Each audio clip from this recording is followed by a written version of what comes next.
services that we provide out of each community clinic and each floor of the hospital. The services the authority provides must meet the needs and the expectations, where feasible, of our various communities. And one key area for us is to ensure regular access and physical and service upgrades to our community clinics. Other areas are our private wing at the hospital, dental services, mental health, cancer care, telemedicine, and physiotherapy. Coming out of the strategic plan, we'll expect a new organization chart that aligns the skills that are needed in order to execute on the strategic plan. We are filling out the management positions that have been filled in an acting capacity or have remained vacant over the years. Other examples of our efforts are the renewal of our accreditation status and our Red Loud preventative campaign for kidney disease, diabetes, and high blood pressure, which was introduced in June. Today, we are also launching our ambassador program for community advocates and a new website and patient portal for access and efficiency. For these various efforts and the launch of the strategic plan, I extend appreciation to, first and foremost, my fellow board members, CEO, Dr. June Samuels, and the whole authority team, the minister and the ministry, and especially to KPMG for their guidance, and to all stakeholders who contributed their time, insights, and passion throughout this process. Together, we have charted a course that is ambitious, actionable, and aligned with the national vision of a healthier Virgin Islanders. Let us now move forward, united in purpose and guided by our commitment that only excellence counts. Thank you very much.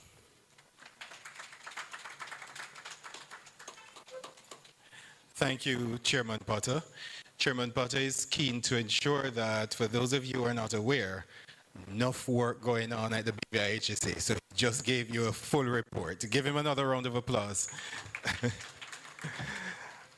It is also my pleasure to welcome this gentleman who has been intricately involved in the development of the BVIHSA strategic plan, Head of Healthcare, KPMG Islands Group. Please welcome Dr. Ed Fitzgerald.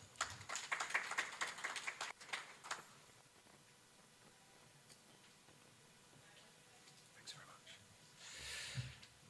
Honourable Ministers, ladies and gentlemen, good afternoon. It's a pleasure to be here this afternoon. My name's Dr. Ed Fitzgerald and I head up healthcare work for KPMG right across the region. And I see someone's just managed to tuck in the little flag of Bermuda in the corner. I am based in Bermuda, so it is also a real pleasure to be supporting one of Bermuda's sister islands in this work. Now, I think I should probably start with a little bit of clarification. There's been a number of mentions of KPMG in this work so far, and I think many of you will understandably associate KPMG with our traditional financial services work, but our team are a little bit different. My background is as a doctor, and together with Penny and Julianne, who are here, our sole focus is on supporting healthcare across the islands in the region where we work for the benefit of our own island communities. So it's a real pleasure to be able to support the work here in BVI around this topic that we've been working on. Now, in recent months, we've been helping support this, really bringing focus to help align, to interview, to run workshops, to bring stakeholders around the table, to visit clinics, to run surveys, and really get a full voice, a full perspective from people to help inform this plan. And we've also helped develop a number of support pieces that sit behind this as well, thinking particularly about the implementation plan and also particularly around the jurisdictional scan, comparing healthcare in different jurisdictions. And it's that point that I'd just like to spend a few minutes to reflect on today, to think about the situation of healthcare across the islands and perhaps more widely globally where we're working. I think it's really important to say that there isn't anywhere in the world today, sadly, that isn't facing challenges with healthcare. Everywhere is seeing shortages of healthcare workforce. Everywhere is seeing rising costs of healthcare. And so islands really bring a focus to that.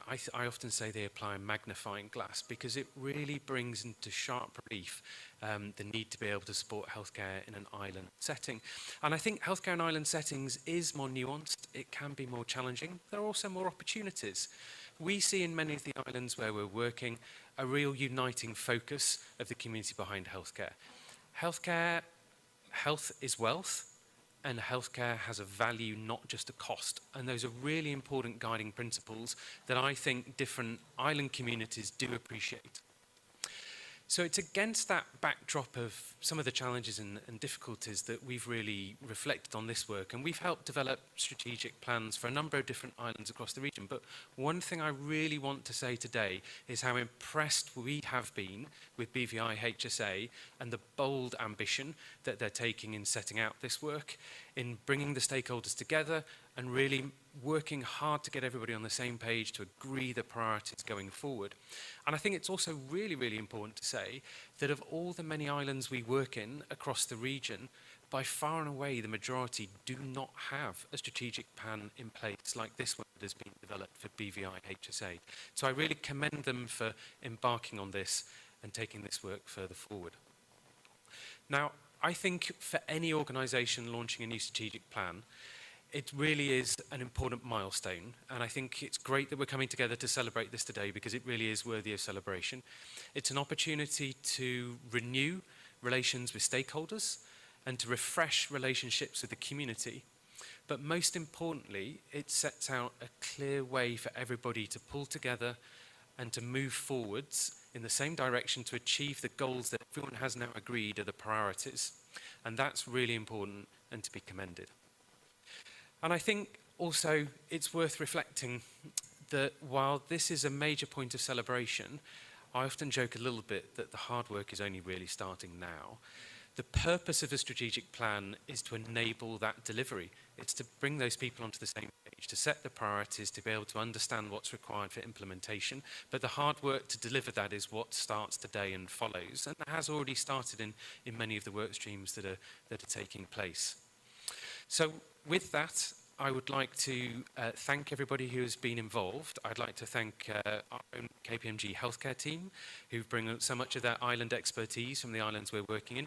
But most of all, I would like to thank the many, many HSA stakeholders and stakeholders beyond the community who have given us their valuable time, their valuable experience, and the benefit of their perceptions to be able to encapsulate this in the plan that we've developed and you're launching today. So I very much commend this plan to you and congratulate you from the steps you've taken to deliver. We very much look forward to supporting you in the weeks and months ahead as delivery begins. Thank you very much.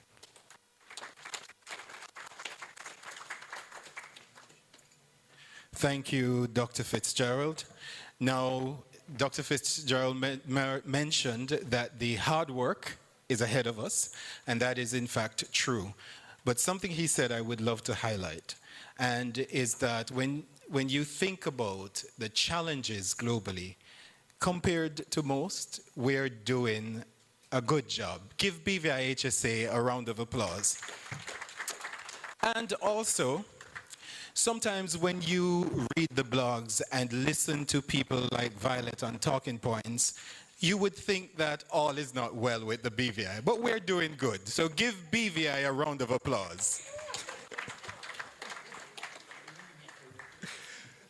At this time, it is certainly my pleasure to welcome our Acting Chief Executive Officer, Dr. June Samuel. And Dr. Samuel's job is to officially introduce the new BVIHSA strategic plan.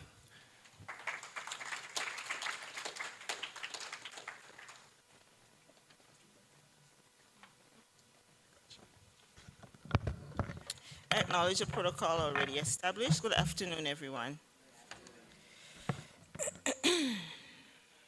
So we had a little switch here. The Bible in Ephesians chapter 5 warns us about time, guarding our time, being good stewards of our time as we carry out our purpose in God's kingdom. 3 years ago, I assumed the role of CEO, and I did so without hesitation.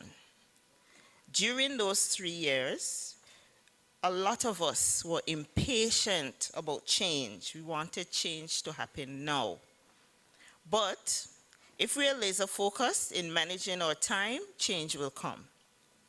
During those 3 years, we ensured that critical operations continued. We took steps to take us on this path to where we are now. We maintained our accreditation. We advocated for budget adjustments.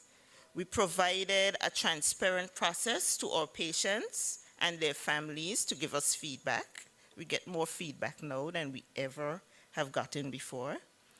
And we began the process of increasing the menu of clinical services that are available here at BVIHSA.